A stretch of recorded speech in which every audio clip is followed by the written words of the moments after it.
Gentlemen,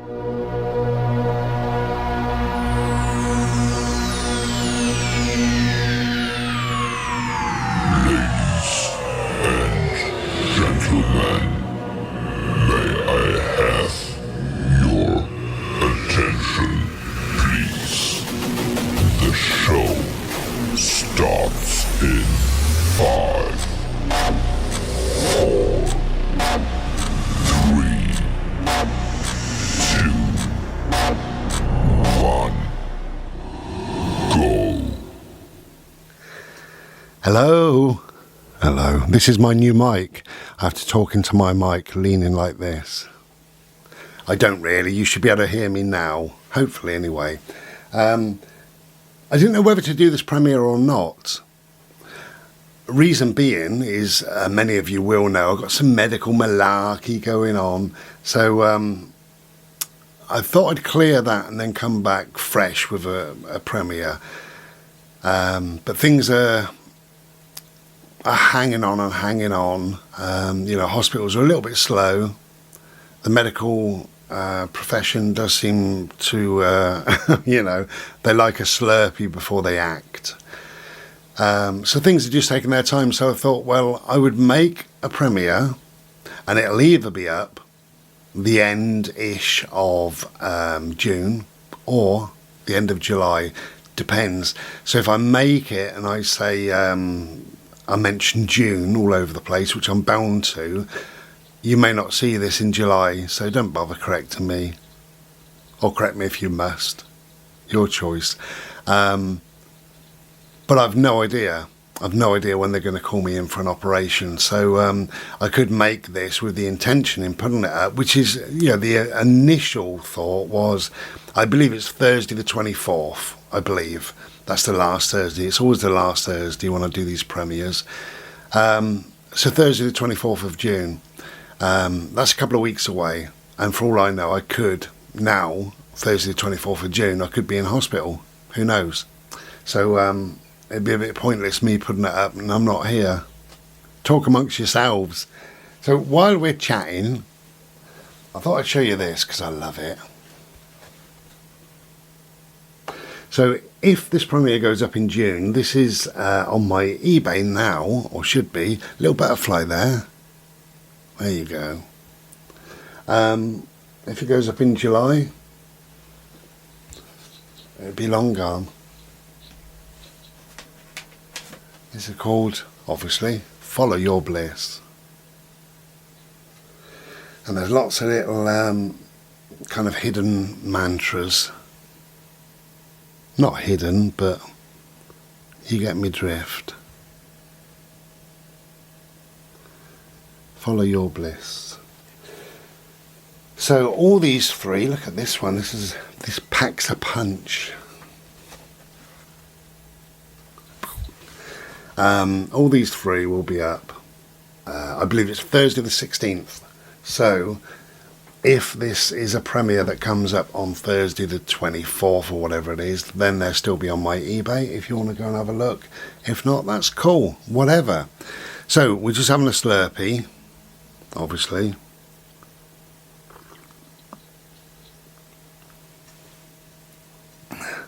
Hopefully you can hear me slightly better in this video. I've got a new mic. It's called a Yeti Blue, or a Blue Yeti. If you see me sort of looking like this, it's because that's where the mic is. And I'm fully aware that I have to talk into the mic, but I also have to look at you lovely people. So I could have had the camera, I could have moved the camera slightly, couldn't I? But whatever, it is what it is. It's only a premiere. It's not a world famous film or documentary or whatever. So just to fill you in really, this year, this 2021 has been not a very kind year to me in lots and lots of respects. I started the year, as you know, I woke up one night and I was vomiting up blood and it was absolutely awful.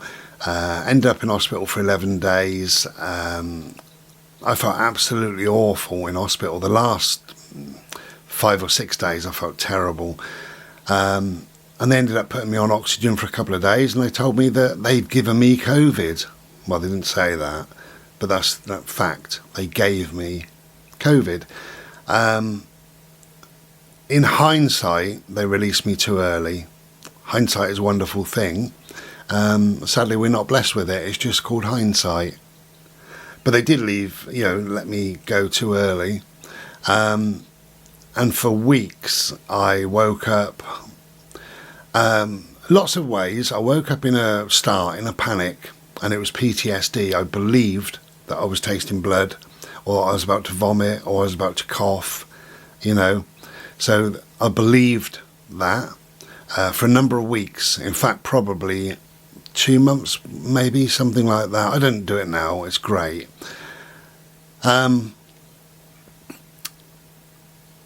But they released me far too early. I mean, they just said to me one day, "Do you think you'd be, okay to go home tomorrow?" And I said, "Oh yeah, home. Just that word, home. That'll do. Yeah, I'll go home."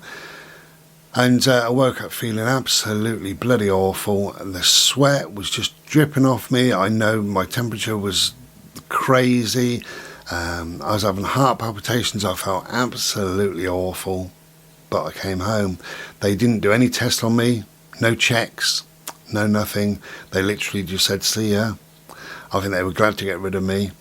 But for weeks and weeks and weeks, you'll remember, if you think back to January time and February as well, every single night I laid in bed, I had 2 fans on, and I would sit there most of the night just dripping, feeling awful, sleeping for a number of hours in the day, trying to catch up on my sleep, hardly eating.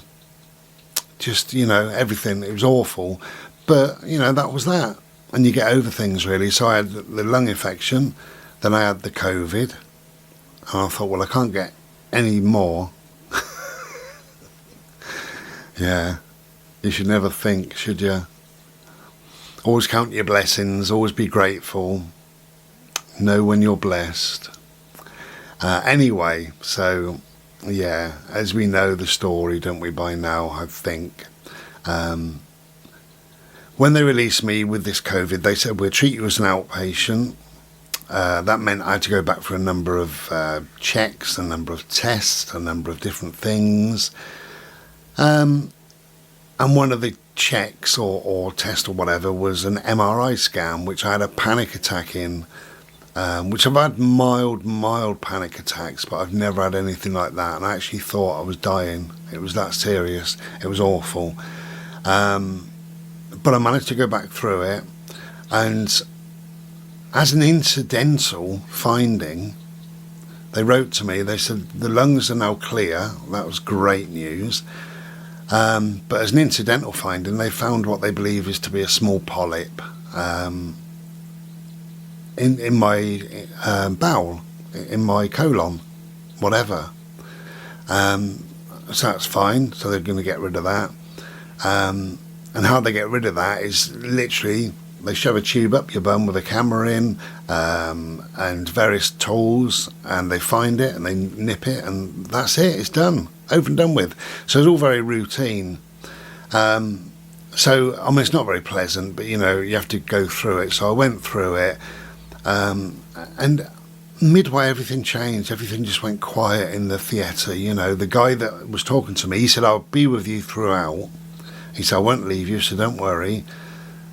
He was asked to come and tattoo, so he suddenly left me, and he was tattooing, whatever that means. All of a sudden I felt as sick as a dog, and I said, nurse, is anybody there? I mean, my God, they were useless, I thought. Anyway, this girl arrived, and I said, "I feel sick." And the guy said, doing the colonoscopy, he said, "Sorry, it's my fault." He said, "I've left it in an area too long, too much gas." He said, "I've just moved now, you should feel that dissipate." And I said, "It has, it's gone completely." But for 5 or 6 seconds, I was really going to vomit. Terrible, that's how I felt. Anyway, cut a long story short, afterwards, I got dressed and sorted and what have you. I went into a little side room. The guy who did the colonoscopy was in there. He was waiting for a nurse.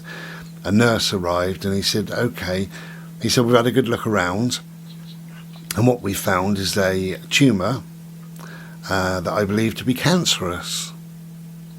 And I said, oh, I mean, it was just a routine thing that I was having done. I couldn't believe it. And anyway, he said, I've done over 30,000 of these, and in my opinion, it is cancer. He said, we'll do more tests, but it is cancer. And I think I switched off then, because he did say other things, and I wasn't really listening. I think the word cancer, you have an inability to do anything much. And, that was that. I was very quickly ushered to the door and out. Anyway, what followed was blood tests and lots of different tests and what have you, and confirmation that it was cancer. And what I've had is a number of things. I'm getting fed up of everything, really. Either at my doctor's or at the hospital. I've had telephone calls, I've had letters. It goes on and on and on. Maybe I should be grateful that everybody's acting on my behalf, and I am actually, if the truth's known, but I'm fed up of it, absolutely sick and tired of it. And although I'm scared, of the operation, scared of the future, scared of everything, I also just want it to be over now. I just want to be recovering, chilling out and getting better, slowly getting better. That's what I want to be, and no more appointments. I know there'll probably be follow-up appointments, maybe, hopefully there'll be yearly or something like that, hopefully. And then I've got to make up my mind whether I go for these yearly things or not, because I might not, who knows. And I know that sounds ridiculous and lackadaisical and all the rest of it, but you have to make up your mind what is right for you at that time. I could tell you two things. I'll tell you one. I worked with a guy, and he was he went into hospital for something that was routine, and they told him that he got cancer, and it was quite spread, and he never ever went back, never went for another appointment. He won't ever go and see a doctor or anybody. And he was at work, and it was like 10 years later, and he was doing really well. He looked well, he felt well. I said to him, there's no, problems? He said, no, at the moment there's not. He said, sometimes there is, and sometimes, I mask it by painkillers and what have you. He said, I just take my chances.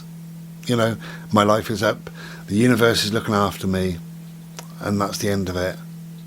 Fair play to him, really. I got a lot of respect for people like that.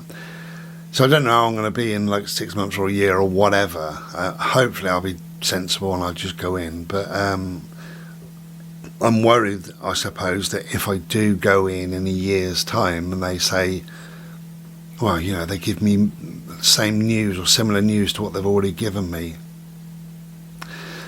But anyway, such is life, isn't it, really? I don't want this premiere to be really down and miserable and what have you, but I just thought I'd cover what's gone on really this year. So it was the vomiting up of the blood, that was awful. It was the COVID, that was terrible. And now it's the cancer, and that's been awful. How the cancer has affected me, several different ways, but mostly it's raised my anxiety levels. And it raised them through the roof, absolutely through the roof. You may have seen a video that I made called Ashwagandha.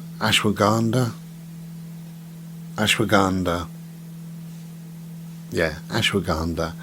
And I had to start taking, well, I didn't have to. I needed something to help alleviate the feelings, this anxiety.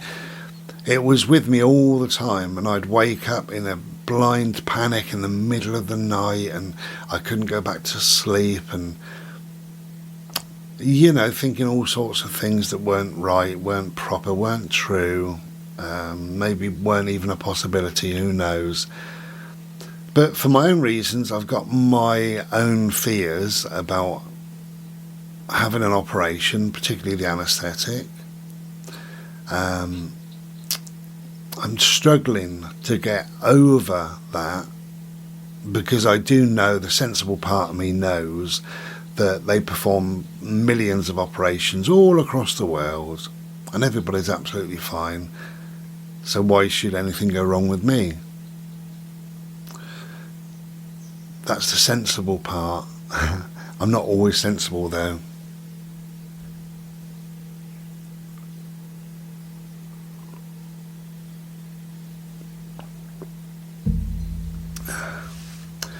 So, here we are. Here we are on about the, I don't know what it is, 12th or 13th or whatever it is of June.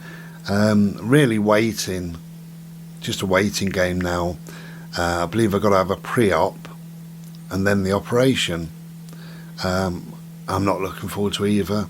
The pre-op obviously will be much easier to a degree than the operation, but it's still a number of hours in hospital, and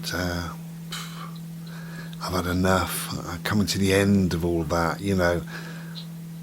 A little voice in my head says, get in your car, drive away.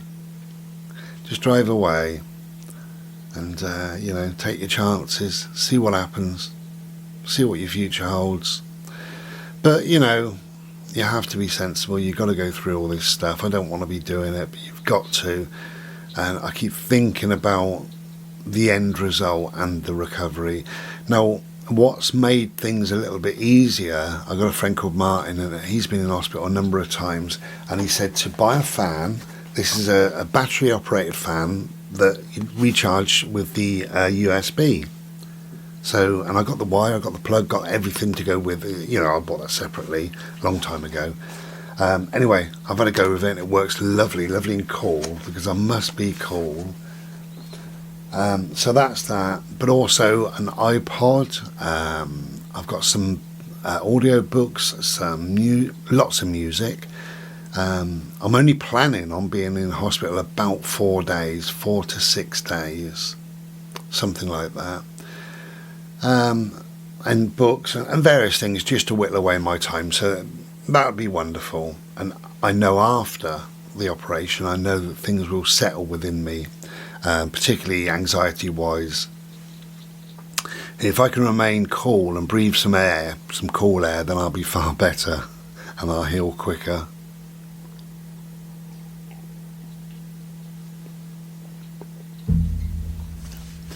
So that's been a real big help, but the biggest help probably of all, I had 3 friends that phoned either on the same day or one after actually. And I must thank them, you know, John, Marion and Funky Flunky. And between all the 3 of us, we kind of come up with a plan of what to do and who to have Bodhi and things like that, which gave me options. So eventually, it just seemed the easiest, the most sensible option was my friend Funky Flunky to move in for a while until I get on my feet.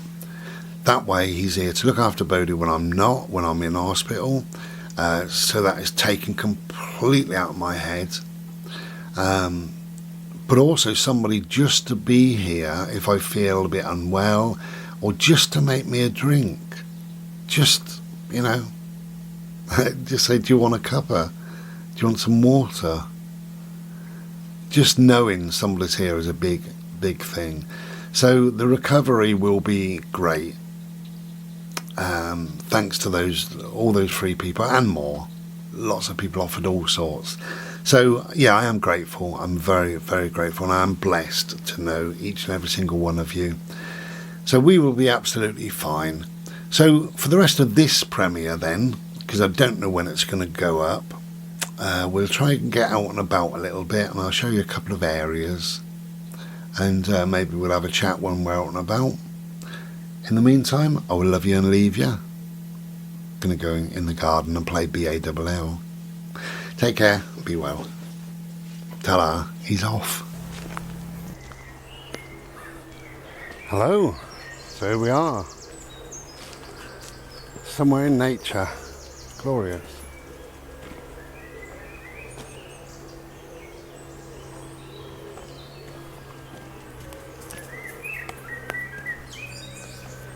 Lovely. to hear the birds, get some air around us.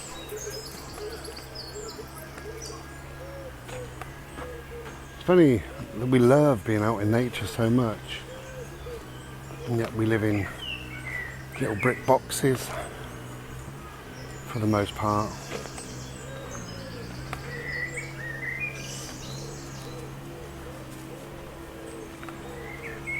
But I suppose, you know, it stems back, doesn't it, to being cavemen or something. You know, we would have lived very, very close with nature. We would have appreciated all the seasons, and every day, whatever things came our way, we would have appreciated much, much more. But just this little avenue here, how wonderful is that? It's absolutely beautiful. We've got shade from the sunshine. You can walk down here on a damp day and remain mostly dry, because it's a bit like an umbrella over us, look.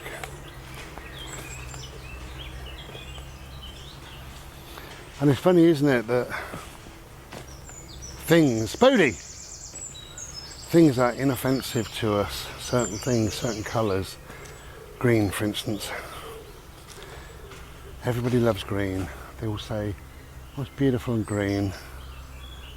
Green is lush, green is, you know, kind of serenity. Look at these lazy bastards, look, this is McDonald's. People need fucking shooting. And blue, now look at the sky. Everybody loves blue, male or female, young or old. Baby blue, powder blue, the light blue of the sky. Everybody says, wow, look at that beautiful blue. And we never get bored. We love the green, we love the blue, we never get bored of it. We look into the ocean, and the ocean has elements of blues and greens, and again, we never get bored, we love it. So some colours are just amazing. I'll show you a little squirrel if he remains fairly still. He disappeared behind that tree. He might come back. We'll have a look. Let's see if we can find him, shall we? There he is, to the left of the big tree.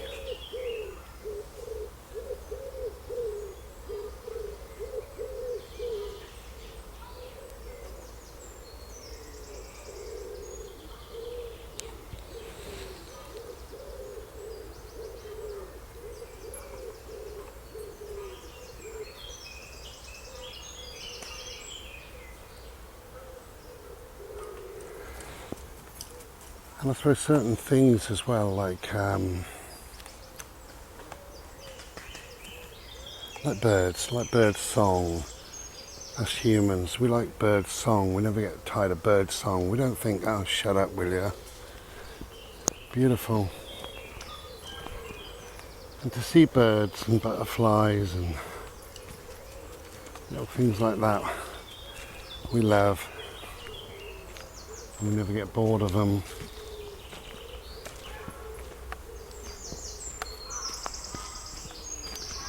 And on the whole, we can live in a drab world, really, if we think about it. You know, where everything is either those greens or those blues. So when suddenly we come across some flowers that are bright red or purple or pink or yellow, we go, wow, look at those, how beautiful. And really, there's just a standard redness or standard blue or purple or whatever.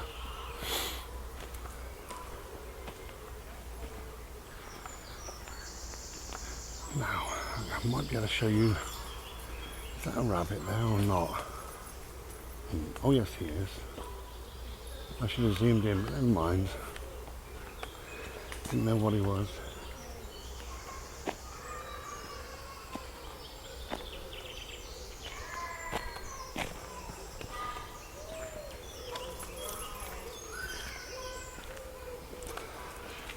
I might have to pop him on the lead in a minute if it gets busy with people. I believe it's half term while I'm making this. But saying that, there's hardly anybody here. Look at them lot.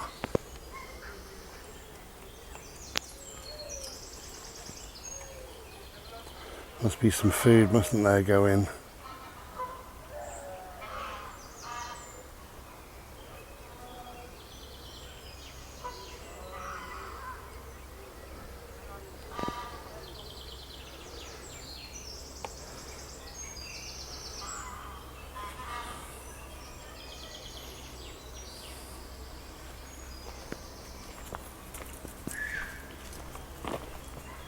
Glorious day.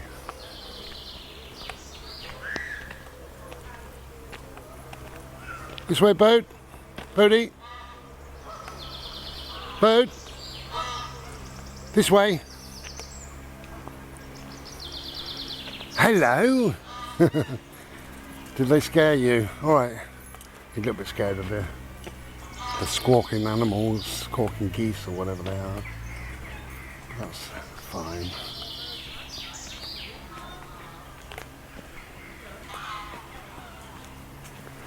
Spoilt for choices, I suppose, if you want to take photos of ducks and geese and all sorts of wildfowl. Beautiful area. So we come along and it's just green and green and green and blue and blue and blue and green and blue everywhere, which is absolutely beautiful. And we really don't want any more than that. And then suddenly we come across a different colour and we go, wow, they're beautiful. And they are. They are absolutely stunning, and it breaks up the green and the blue. Gives us a different perspective, something to look at.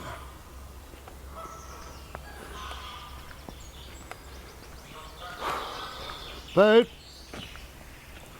Hello.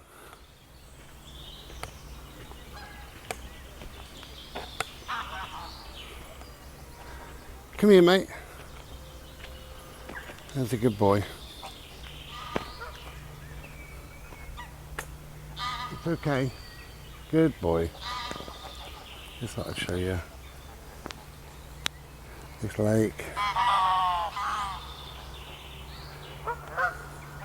They're very, very vocal, aren't they?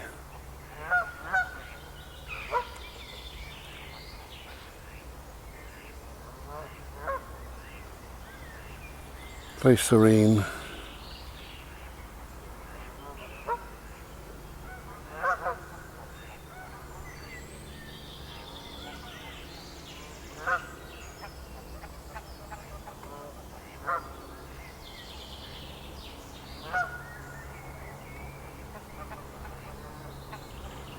Nice. Right, I need to go and find where my dog has disappeared to now.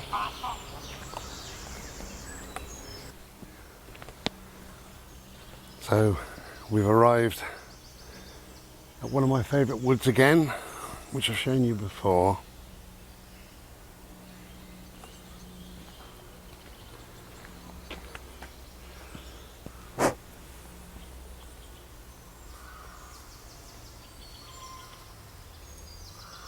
There we go.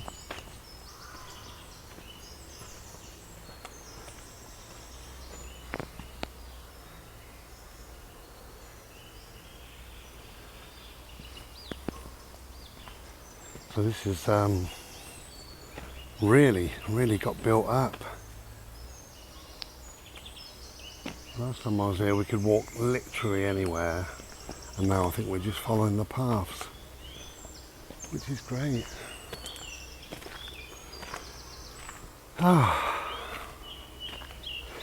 So we love the blue and we love the green, but why are we out in nature?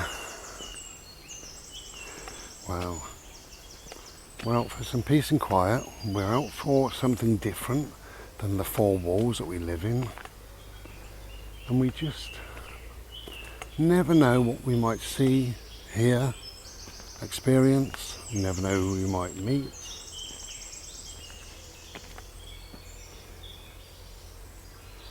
And just to be sometimes, listen to the birds, close your eyes, just be wonderful.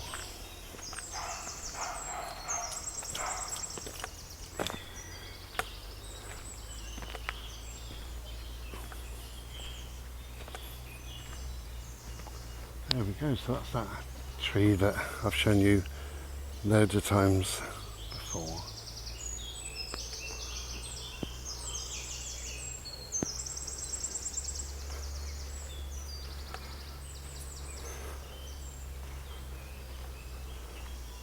This way, Bode. This way. No, this way. Bodie, this way. Bodie, this way. Thank you. Thank you for listening. Morning. This way. Beautiful, isn't it? Bode. Bode, come on. This way.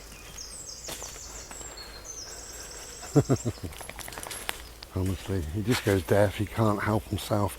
You say this way, this way, this way, but you know, if there's a smelly dog's fanny or whatever, he's got to go for it.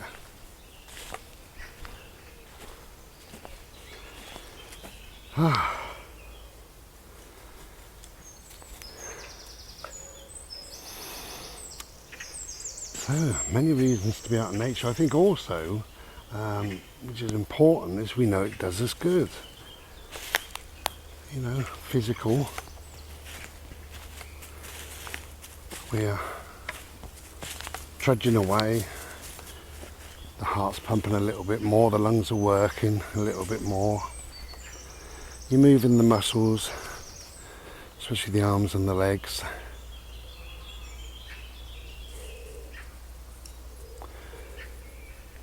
I think mostly being out in nature, it's good for your mental health. It's really, really good for the mental health. The old saying, isn't there, you can't be in a bad mood and in nature at the same time. It's true, very true. And if you ever do feel a bit lost, a bit weary, a bit upset, a bit angry, all those sort of things, sod off. Come to the trees and you will feel better about everything. Now that bee I told to sod off, as I'm making this I have two bees' nests, one at the front, one at the back of my little bungalow up in the roof, and I had the first one treated, the front one, and hopefully they'll bugger off soon because I got stung the other day, about 3 days ago now. Just went out and got stung, and I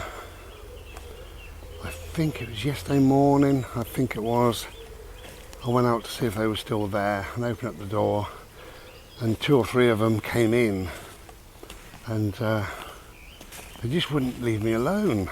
Just whizzing around my head, being a bloody nuisance, coming in for the attack. So I use my special karate chop moves. Anyway, got away from them, but Bodie's very, very scared because he got stung a long time ago now. So I haven't had the back treated, but I've had the ones at the front treated, and they should go soon. We'll wait and see on that one. But yeah, they can be a nuisance, a real nuisance. They're not honey bees, honey producing bees, so I'm not bothered where they go. Although I did say to them, you know, if you can, I don't know, encourage them to go or take them away or do whatever, that's far better. And he said, I've got stuff that I can put down, it just makes it uncomfortable for them, and they will leave. 3 or 4 days. They won't be able to nest and burrow and all the rest of it, and it just makes it uncomfortable, and they will find somewhere else. So that's the way to do it. That's the way to do it. God, who was that? That's the way he did it, Mr. Punch. Mr. Punch. When Bri was a tiny skinny little boy in shorts at the beach. That's the way to do it. There was a crocodile. There was sausages. He thought of these things. Policeman. Policeman with his stick. Whack, whack, whack. What's changed? Nothing. Yeah, so the back ones, I'm just kind of waiting for them to go, really. I'm just hoping they're going to find somewhere else to disappear to. You know, I'm not really in favour of killing anything much, but saying that, I will, you know, if I need to, then I will. You know.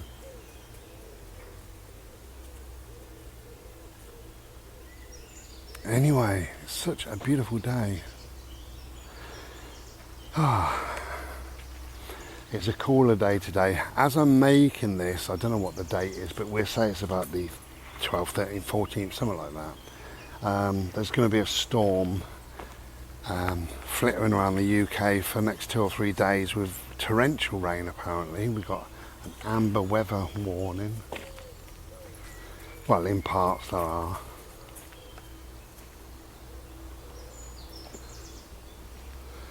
So I might show you a rabbit if he stays. They don't tend to stay long, do they, rabbits? Let's see what we can do.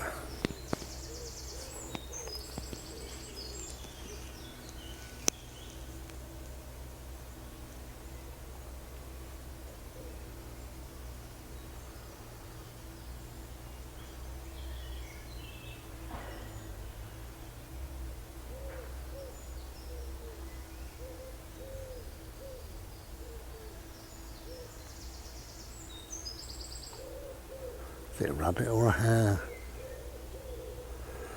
Anyway, we've seen him.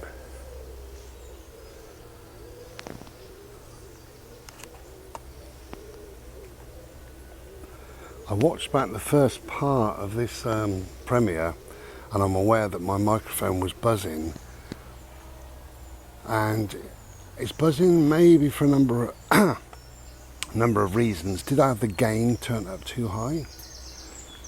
So I've turned the gain down, and we'll try that tomorrow or another day.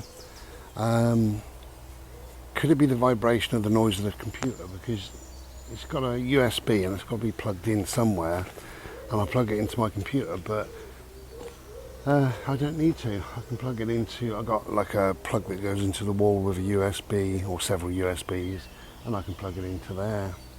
So it's trial and error, really. It's all new to me. I don't know what the bloody hell I'm doing.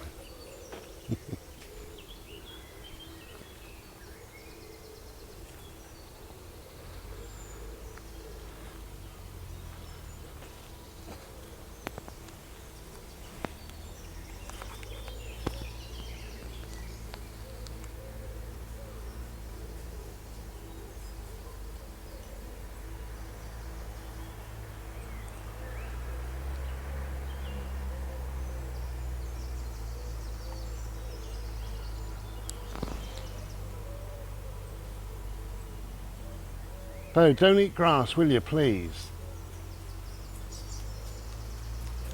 Last week, can't remember where we were now.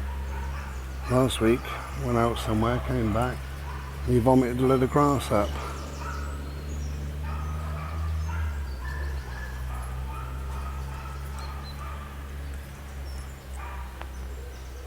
Just show you one last little bit of wildlife. Oh, disappearing. You turn the camera around and he disappears. Oh well, not to worry, eh?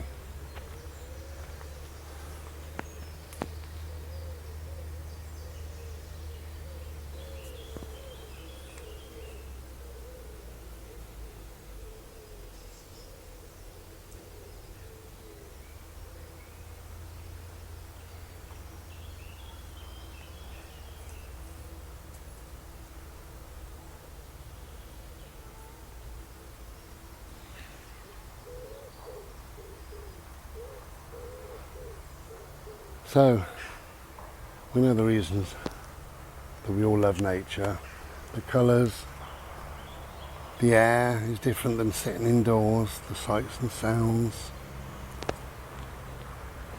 Good for the physical health, good for the mental health.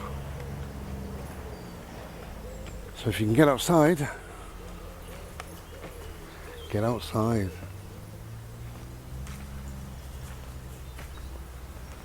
Even for 10 minutes. Just for 10 minutes.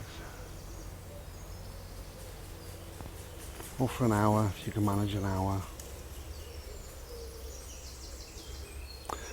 And I always say, if you can't get outside, if you're physically impaired, you can't get outside, go and sit by a window, open up the door, sit by your door, and just close your eyes and just listen, smell, be. Come on then. Hello. Okay, we're going to go back to the car because I need my Slurpee now. Thank you for joining me on this premiere. It won't be a massively long one, but I will make some more in the next day or two. Okay, take care, be well, ta-ra. Well, what a pain. I've just made an hour's video. I made 2 videos because I was nicely interrupted. One of my neighbours made me a loaf of bread. Anyway, so I made a video, 58-minute video, all in all, no audio.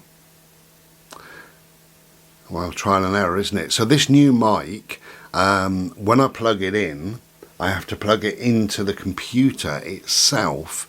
What I did, I plugged it into a not external, yeah, I suppose it is an external USB because it's got a USB cable on it.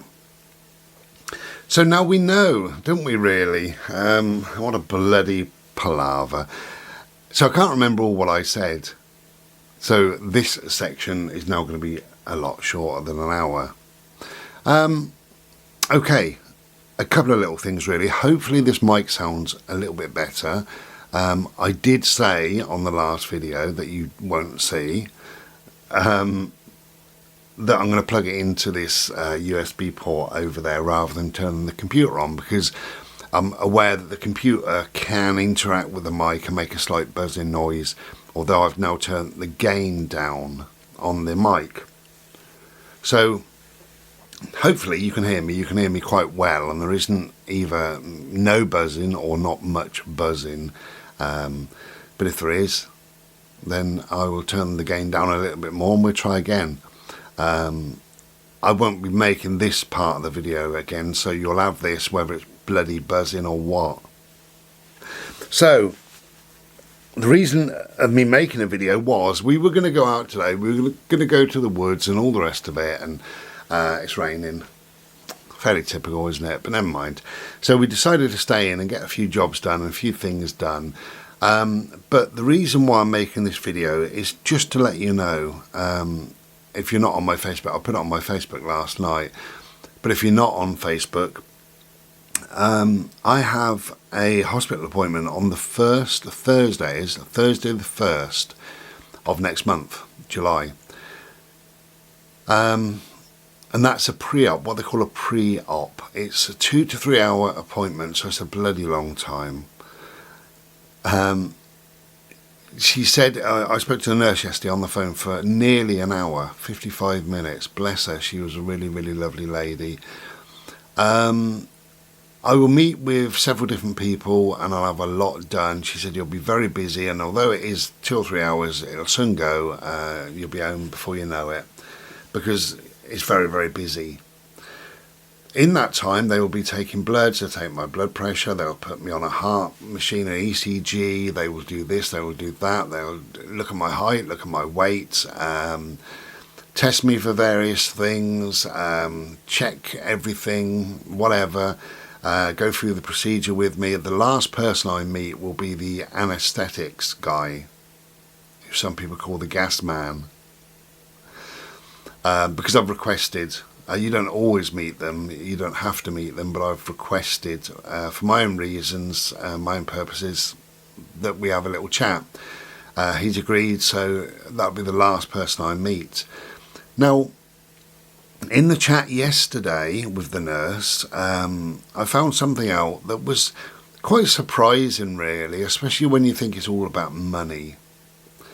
Up until a number of years ago, and I don't know when, but up until a number of years ago, it was quite standard that you had what they call a pre-medication. Some people call it a pre-op, but it's not really. It's a pre-med or pre-medication. And what that is just a medication just to settle you, to calm you down, to make you feel a bit relaxed, a bit drowsy. And you have that for an hour, maybe 2 hours prior to your appointment. Depends on what you're having. Prior to the operation, I mean. And then they can wheel you down and you're quite relaxed and quite calm, and they put you under, they do whatever they need to do, they bring you out and you're fine, that's that. But they stopped doing it, and they stopped doing it because of the cost. So you have to request it if you're like me. If you know you're going to be crawling the walls with anxiety, and I will be on that day, I know me, I know my system, and I won't be able to cope. I would not be able to just sit there for an hour or two waiting, knowing what's coming. Just wouldn't be able to do it. So, it sounds a little bit complicated, but I don't think it is really. But I'll have a word with the anaesthetist on the Thursday the 1st of next month, which is July. And he will recommend something. We'll work something out together. He will recommend something. I will then have to get that from my doctor's surgery. Why they can't just do it in the hospital, I have no idea. But there you go. And whether I take that here prior to leaving and going to the hospital or what, I don't know. Because I don't know when the operation will be as yet. Still don't know. So, yeah, so that's my news really on the 1st. I mean, at least we're moving on. I have been told that the operation normally follows 7, 10 or even 12 days after your pre-op. So my pre-op is on the 1st. So we're looking at somewhere between the 7th and the 15th maybe. So by the middle of next month. So there won't be a premiere next month. I should be too poorly, or in hospital probably. Yeah, so it is happening. Things are happening. If you don't know, and you should know by now, I made enough videos really, but my lovely friend Funky Flunky is going to come here, look after Bodhi and look after me. What a glorious, beautiful man. Thank you. I won't feel like eating for a number of days, I presume, after. I've been told that the fatigue is immense for a number of days after, so I just want some quiet, calm sleep and not do a lot really. But that's how it's going to be, and you slowly get better. Hopefully I'll only be in hospital 3 nights, 4 nights. They reckon the average is about 4 nights. So as long as there's no problems, then it'll be 4 nights. I'm going to have, I can't remember what they call it. I get the words wrong really. I want to say it's something like laparoscopic. But anyway, what it is they cut 3 holes into around your belly area, and they can feed various implements through that. So, a camera with a light and various tools, various implements and what have you. So the recovery rate is much, much quicker. The only cut that they do is at the end. They have to do a 2 to 3 inches in my belly, low down, and that is where they take the bad bit of bowel out. I mean, basically what we've got, there's my bowel. Right in the middle is a little cancerous growth. Okay, so they will cut either side of the cancerous growth. So they take the good cells and the good cells, and then they take that away. That comes out through that little thing. Take that away, and they sew that to that. So you have a much shorter bowel, but that's fine because you've got loads of bowel to play with. I won't know then for a little while exactly what, if there's any follow-ups and what have you, because what they have to do is test where they've cut, because obviously they cut the cancer, but they cut this side and then they cut that side, so they cut the good cells and the good cells and stitch you together. They check all the good cells to make sure there's no cancerous cells. If there are any cancerous cells, then there's options. There's several options they can do, which is chemotherapy and radiotherapy and things like that. So I may have to have a course of something. I may have to, might not, and let's hope not, because many people don't. The cancer I've got is quite small, so they can cut either side of it with no problem. So it should be absolutely fine.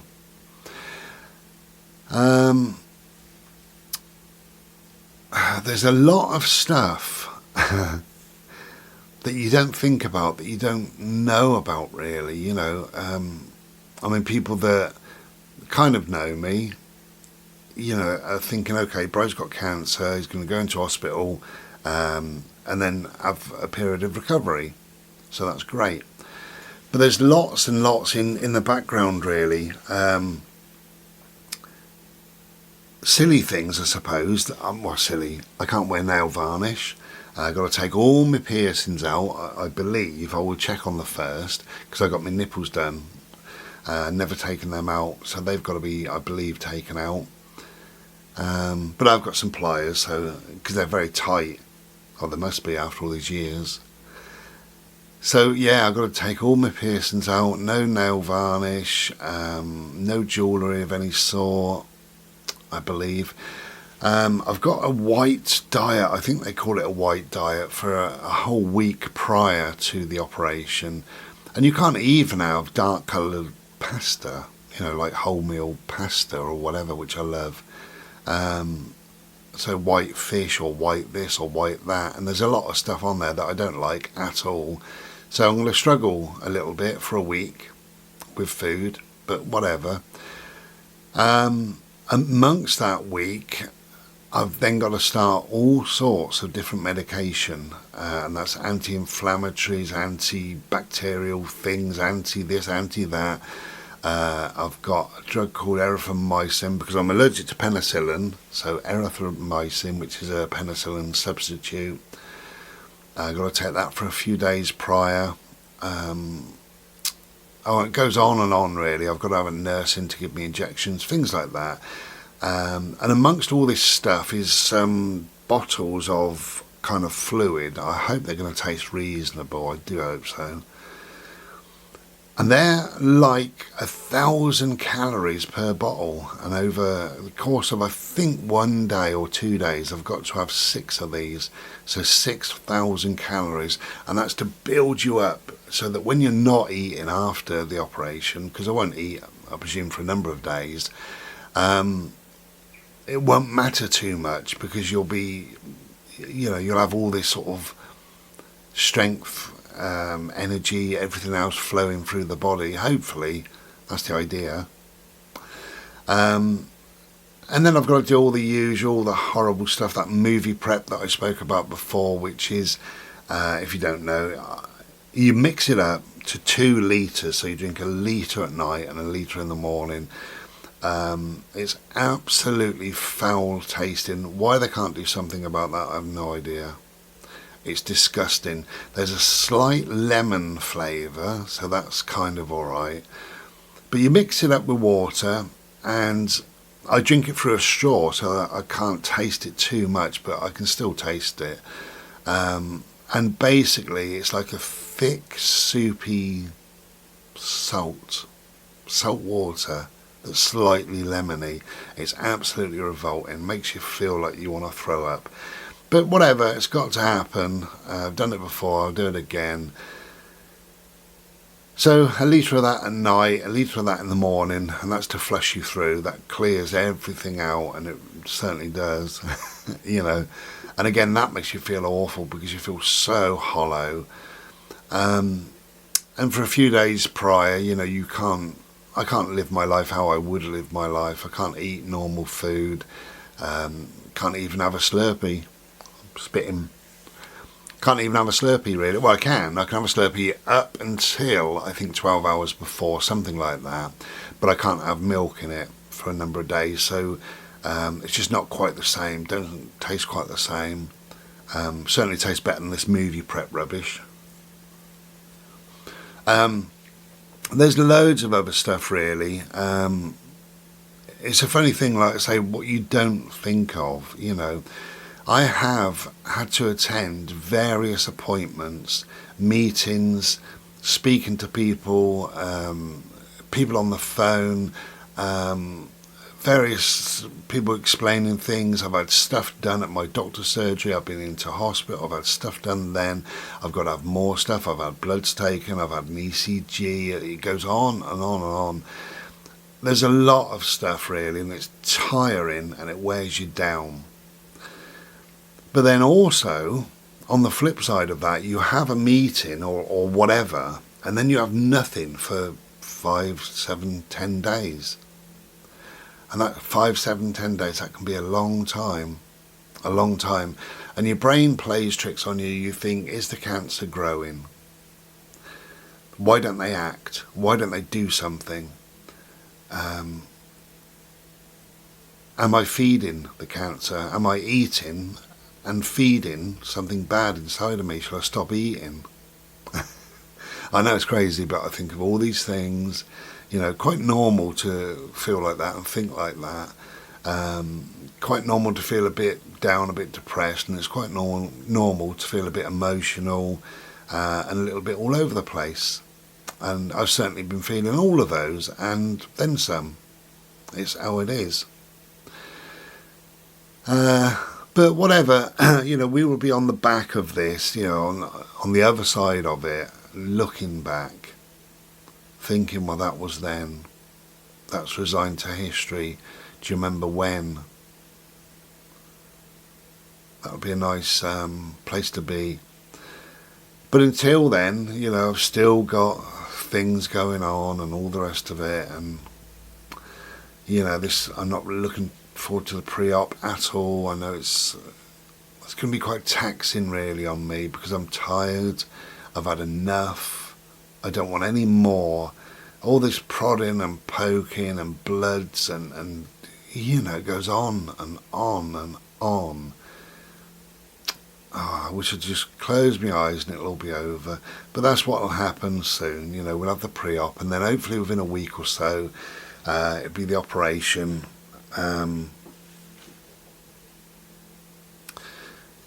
Yeah, I don't know. I'm tired. I'm tired of the whole situation, really. But it'll all be over, and you know, it'll all be great, and I can start living my life again. I mean, what you don't know is your life is on hold. It really is on hold, because I can't do a lot. I can't go anywhere. I can't live my life how I want to live my life. I've had to cancel my August holiday, and that's no problem. You know, people have been lovely, and I'll see people in the autumn sometimes, so that'd be great. But you know, your life is on hold until this is over, until this is resigned to history, that I can't live my life. Every day is about cancer, every day. And as much as you don't want it to be, and you want to live your life and all the rest of it, it's virtually impossible to. And even after the operation, I won't be able to drive. They reckon for about 6 weeks, or even sit in a car perhaps, you know, I might struggle. But whatever, you can't drive for about 6 weeks. So, but that's fine, because that will give me time indoors to slowly recover, get myself better. And once I'm eating and things, you know, and catch up on my sleep, you know, I don't know if I sleep in hospital. Who knows? But yeah, it's a very trying time, really. You know, I do want it to be over, though. You know, I don't want it to happen at all. and I also want it to be over all at the same time. Anyway, it is what it is. I'll cut this short now and we'll have a little interlude. Okay, and I'll be back, hopefully, outside somewhere. We'll see what happens with the weather over the next day or two. Alright, so if you need a quick wee, go and do it now. Cheers. Be well. Ta-da. Just look at the beautiful green. You see a pigeon up there?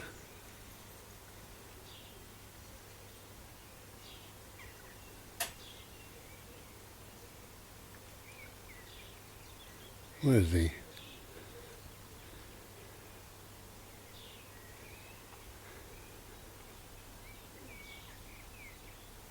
What a beautiful green.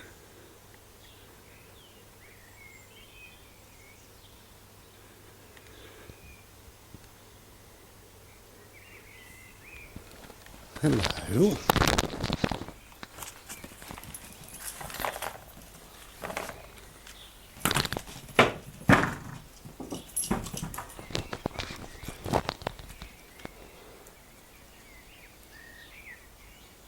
Come on.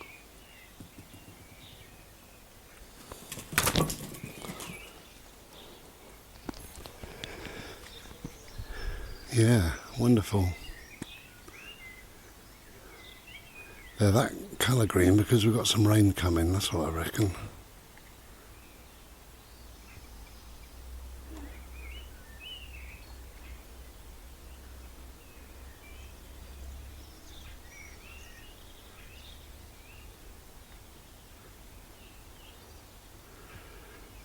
Well, I don't know how you do it, Marion. Hold your camera steady.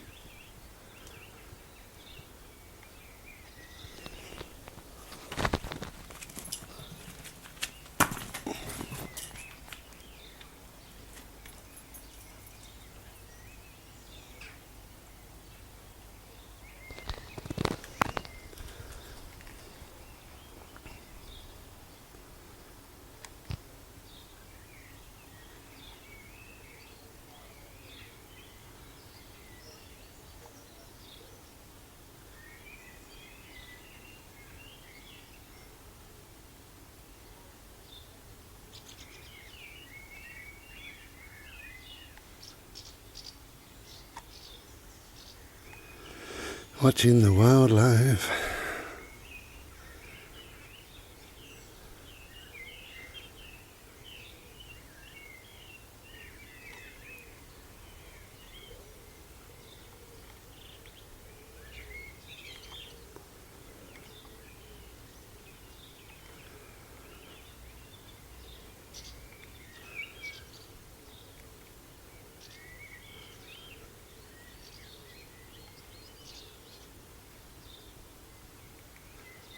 No, can't do it.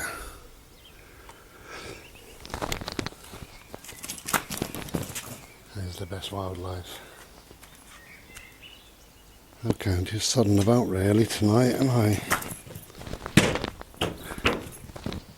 So I'm making this. It's going to be about 2 or 3 weeks before my operation. Come on then, bird.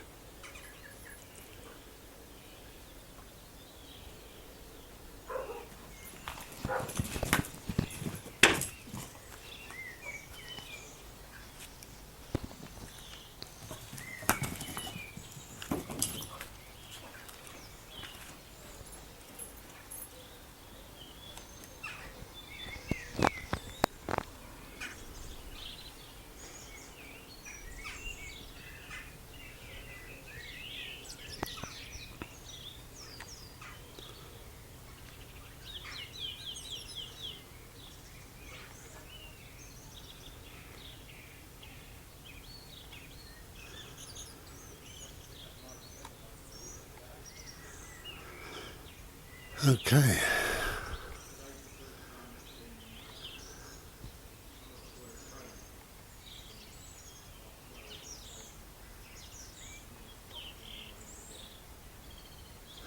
There we go.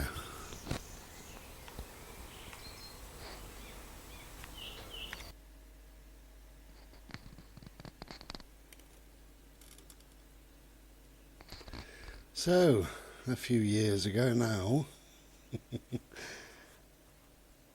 I had a meal round a friend's house. Round a friend's home, I should say, and he put his egg lamp on. And I fell in love with it, and I watched it go from pink to red to green to yellow to purple to blue to green. And I was transfixed with it, and I said, wow, that's beautiful, it's amazing. So for the last year, probably, on and off, I've been looking for an egg light, an egg lamp.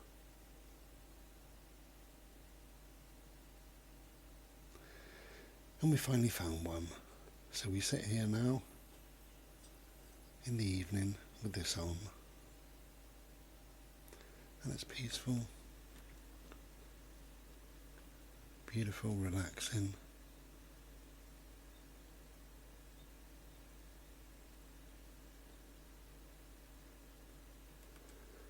So thank you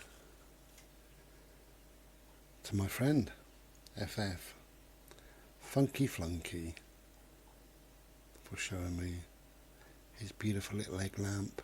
Do you still have it, my friend, or not? I think they're fantastic.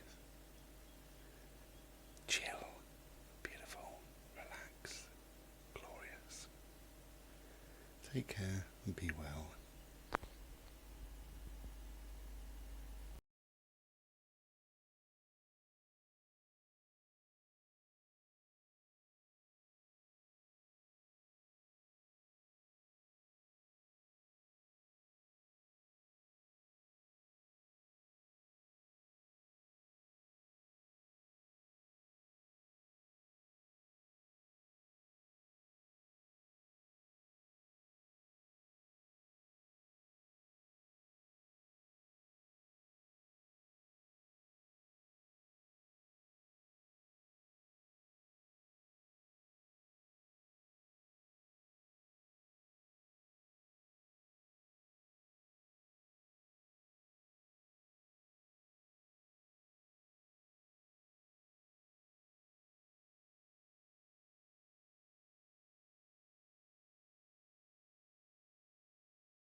Gentlemen, may I have your attention, please?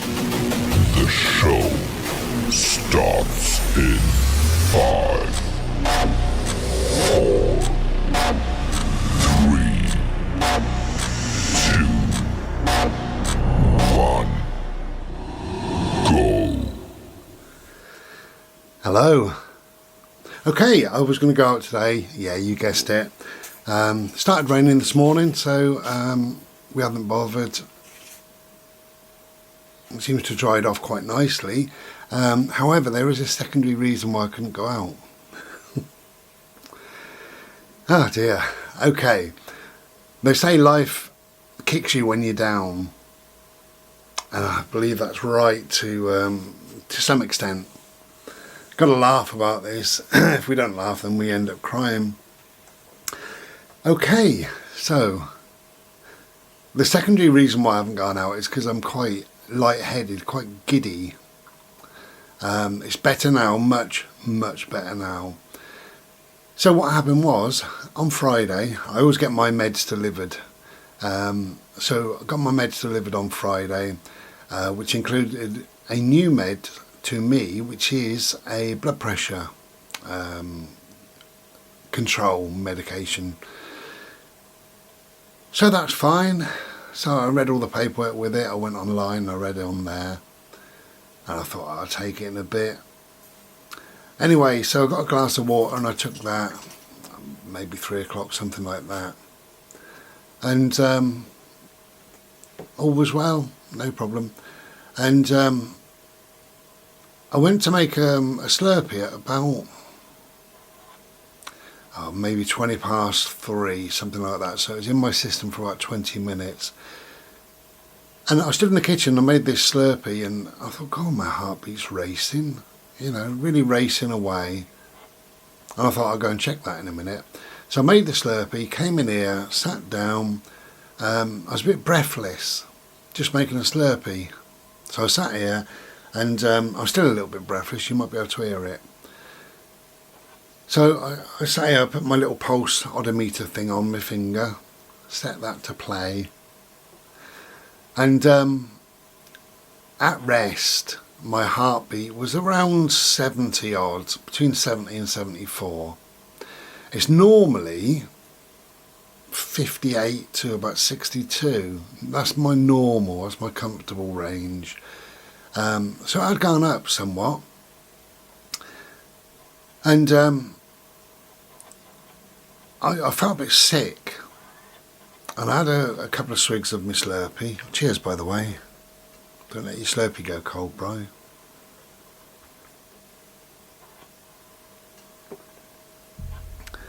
Yeah, I had a couple of swigs of my Slurpee and I felt a bit sick, and I thought, oh, I won't have that. And I just felt not well, you know. I thought, I'm going to go and lay down in bed. So I took myself off to bed and laid down. And within about half an hour it was, I got worse. I felt really lightheaded. Every time I went to move, I was swimming in my head. My heart rate, I know, had increased even though I was laid down. And I was breathless. I just didn't feel right. So I thought I'd come in here and just have a glass of water and sit quietly, you know. You try and do all these gentle things, don't you? And I got some water and I sat here and, I was going, oh, I can hardly fucking breathe, you know. And it's ridiculous. And I thought, well, I've only been in bed. Why should I be like this? I shouldn't be like this. And anyway, it got worse and worse. And my blood pressure, I put my little blood pressure machine on. That was absolutely sky high. 184 over 90 something. And that should be about 120, 130. So that was, my blood pressure was really, really high. Went on my little odometer thing on there, and my pulse rate was 97, 98 at rest. So something wasn't right. And I thought it must be this medication maybe, you know. And I looked at the time and it was just gone 4 o'clock. So it'd been in my system now for an hour and 5 minutes. And I was feeling like that. And that worried me because I thought, my God, what will another hour bring? So I dialed 111, which is, if you don't know, in the UK, that's the National Health kind of line. Sometimes they're all right, sometimes they're not. Anyway, on this occasion, they just said, we are too busy to take your call, you know. If it's an emergency, dial 999. And I thought, it's going to be an emergency. And by the time I was puffing and panting and I was sweating and, you know, my heart rate was massive, my blood pressure was huge, and I felt giddy. Just to do anything was so giddy. Anyway, I dialed 999. Not sure how it happened, but 3 paramedics turned up in the end. But I also text my neighbour next door. She wasn't in, but she was like 10 minutes, 20 minutes after I text. And she phoned and said, are you at home? And I couldn't talk. I was so breathless. I sort of went, like that, you know.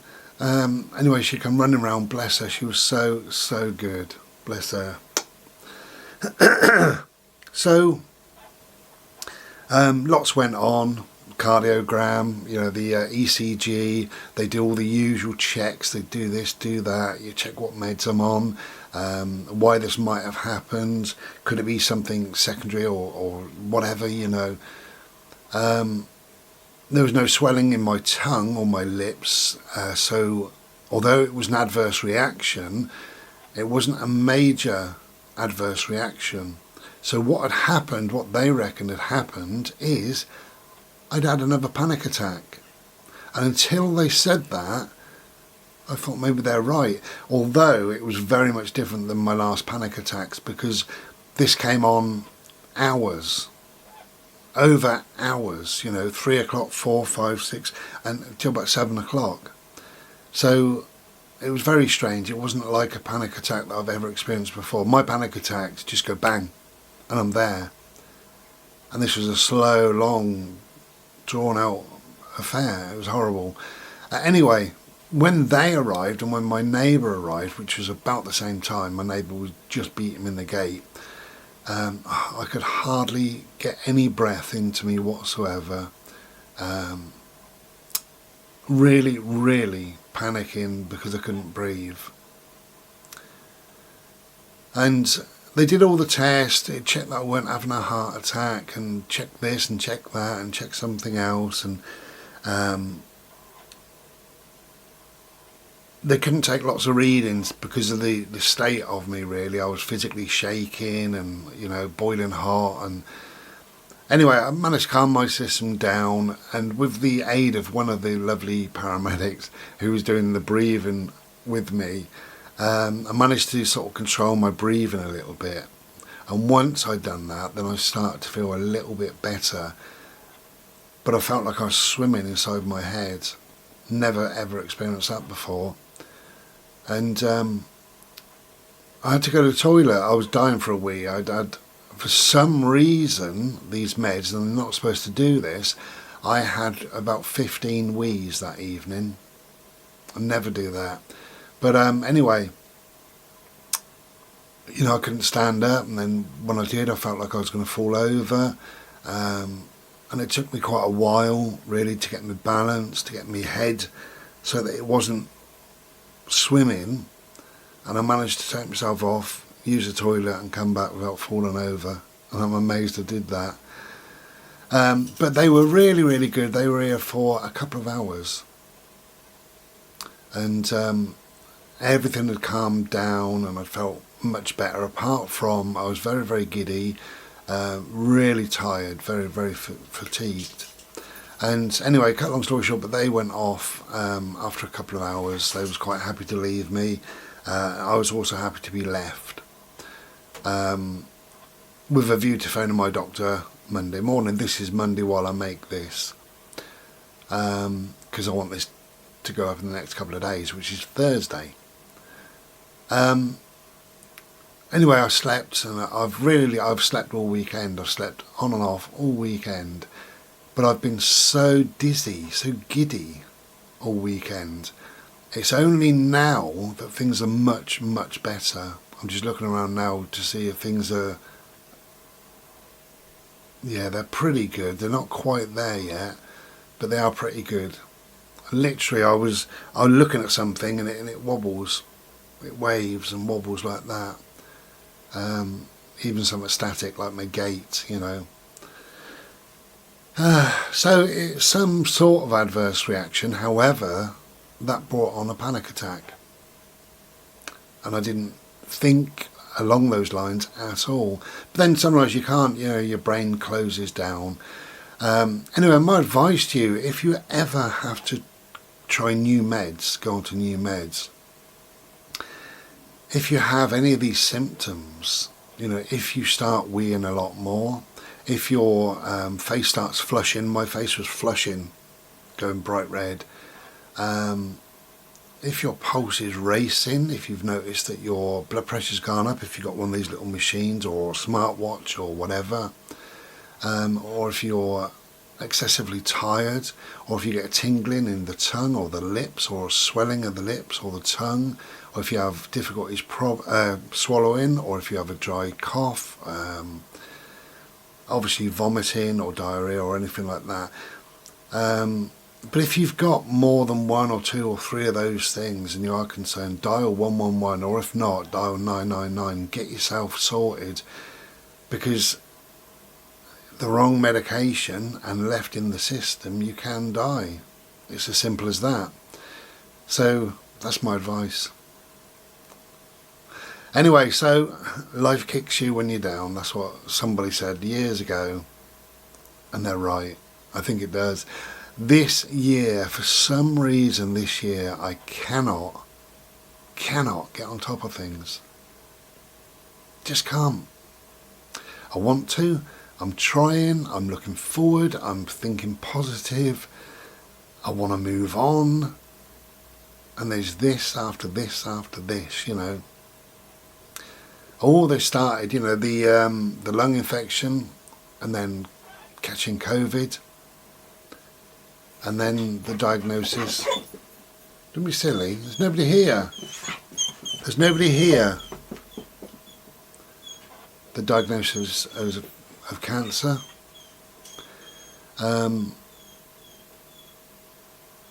You have other little things then that go around that.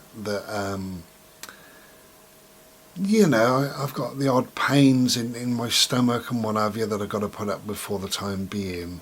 I've got this fatigue that I've got to put up with for the time being. My anxiety is at times out of control. It's through the roof. Which you've got to put up with to some degree, you know. So there's a lot of things really that are going on that you don't see, I suppose, you know, that you don't think of, you know, me, that I don't think of. You know, I take those 3 ailments, we call them, you know, the vomiting up of the blood, the COVID, the cancer, take those 3, but there's another 10 things that kind of surround them, and it's because of them, or it involves them. So there's a lot of stuff really. It is a hell of a lot to go through. But, you know, whatever, we still remain positive. You know, life is good, good gets better. Some old hippie says that. And I'm looking forward to the future. I'm looking forward to getting past all of this rubbish and getting to the autumn of this year and the winter of this year, and it'll all be history. It'll all be something that I can look back at and think, well, thank God all that's over, you know. It's going to be a lovely place to be, and life can move on. Okay, so it's not the video I was going to make, because like I said, I was going to go out, but because of the rain, because of the way that I've been feeling in particular, I can't drive at the moment. Just can't drive. You know, too sort of, shouldn't drive, should you, when you feel a bit wobbly. So going to give it another day or 2 or 3 or whatever it's going to be. So on the back of this, they're going to give me a new medication for the blood pressure, but it comes from a different kind of way, different altogether. There's far less kind of reactions and things like that with this one. So hopefully it's all going to be fine. So I'll get that in a few days, whenever, and we'll try that. The doctor on the phone did say, and I've also read, because I read about my medication, but the doctor on the phone did say, take it at night, the first one. The second one you should be fine, but take the first one at night just before you go to bed, because it's likely to make you lightheaded. Well, I've been feeling like that, and then some, all weekend. But yeah, if you have any adverse reactions, get yourself some help. Don't just think it's par for the course. You know, some things are, when you start medication, it may say you could have slight dizziness and a dry cough that will dissipate within a day or 2. That's absolutely fine. You can put up with that. Some meds say you may have a slightly upset stomach, and that will go within 3 or 4 or 5 days. But if that turns to diarrhea or terrible pains, then stop taking the meds and see the doctor, blah, blah, blah. But a lot of medication needs a little bit of time to get used to. But if it puts you in bed with hot flushes, with a pulse rate of nearly 100 at just rest, blood pressure sky high, feeling giddy and all the rest of it, can't breathe, you know, there's something that's not right there. Quite clearly. Cheers again.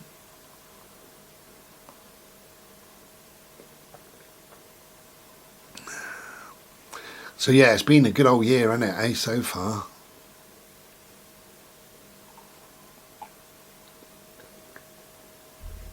But never mind. Soon get back on track. Okay, so we're going to end this video here, this premiere. So thank you for joining me. It is appreciated. I just wanted to bung something up because I haven't put something up in a while. And I know 2 or 3 people at least are asking sort of after me. I haven't heard from you lately, things like that, you know. And sometimes, I mean, I haven't done a lot, so there's not a lot really to report. But sometimes a week can go by and all I've done is slept really and sat around. That's the truth. Anyway, all good fun. Take care. And I don't think there will be a premiere next month. That's going to be obviously July, because on the 1st of July I've got my pre-op. So your pre-op is when you go into hospital for a number of hours and they do everything that they've just done to me Friday, really, you know. So they check all your breathing, they check your lungs, they check your heart, you go onto a ECG monitor thing, they take some bloods and blood pressure, and you know, they have a good chat with you, they have a look at what medication you're taking, make sure you're happy with everything, and then from there, once all that's done and they're happy with everything, then the operation should be booked. I don't know whether it'll be booked that day and I will come out knowing the time, the date of the operation, or whether they will write to me a couple of days after, you know, once they got the bloods back and stuff. I don't know how it works, but I've been told, you know, you have the pre-op and then the operation is about 10 days after, something like that. So we'll wait and see. Okay, so take care everybody, thank you for listening. Sorry we haven't been out and about, but we'll try better next time.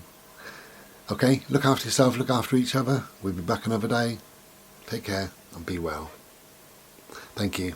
Bye.